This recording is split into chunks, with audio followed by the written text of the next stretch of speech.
สบายดีทุกคนมื้อนี้ข้าพเจ้าอยู่ที่เชียงขวางพิกัดบ้านลาวเด้อบ้านของข้าพเจ้าเองอันนี้คือ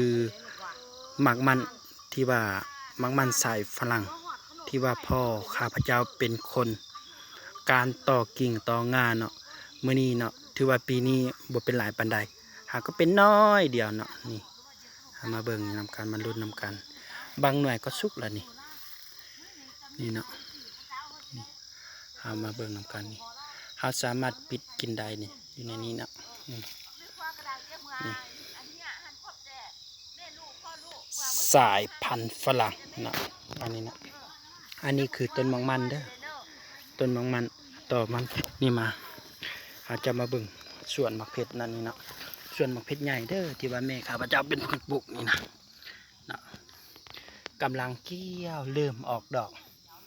บางบานก็เป็นหมากแล้วเนาะเป็นหมากเลยเด้ออยู่นี่นะนี่สวยงามกว้างขวางอันนี้เป็นส่วนเนาะอันนี้ก็คือส่วนหมักผักสลัดเด้อนะอยู่นี่เนาะอันนี้ผักสลัดเนาะ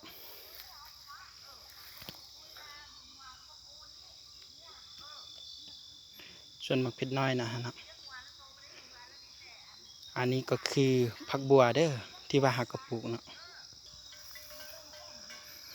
อันนี้คือต้นมังมันสายพลัง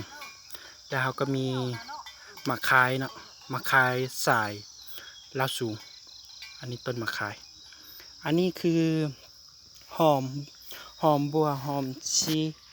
ผักสลัดที่ว่าเพิ่นปลูกกันนี่ซับพะปิอยู่นำกันนี่เลยนะไหมอันนี้ซับพะปิเด้อนี่อันนี้พังหอมป้อมนี่เอาเอิ้นว่าพังหอมป้อมกำลังเขียวงามไหมตัวหนึ่งยาวเลยยาวเอาแขนเอาแทงนี่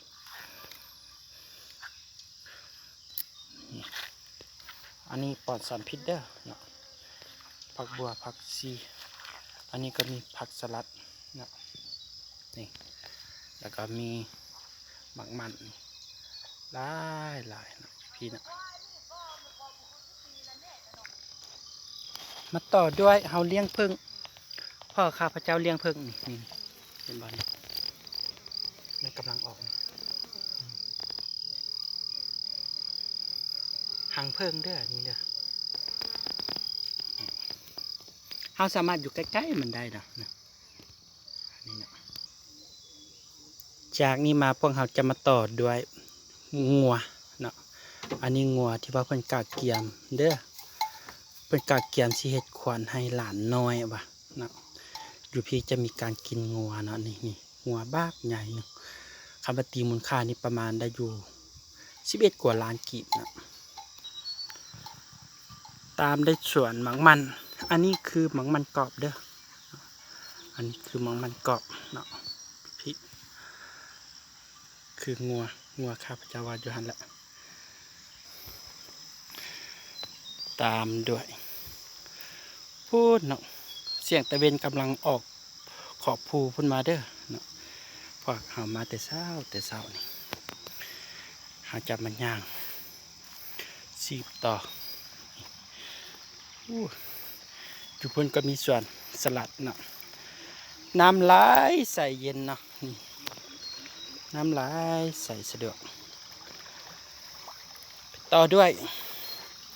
ส่วนหมักเพชรนะเอาเอิ้นมาส่วนหมักเพชรเด้อนี่เนาะนี่กำลังเนาะส่วนหมักเพชรนี่เตี้ยๆหนึ่งแต่ว่าเป็นหมากหลายนะนี่เตี้ยแต่เป็นหมากหลายได้โอ้สุดสายตากว้างหน่อยดูพูดเดี๋ยวพุ่นหาพุ่นส่วนหมักเพชรข้าพเจ้าว่าเป็นหมากหลายต้นเตี้ยแต่เป็นหลายต้นเตี้ยเป็นหลายโอเคเอาขอจบคลิปนี้บ๊ายบายทุกคน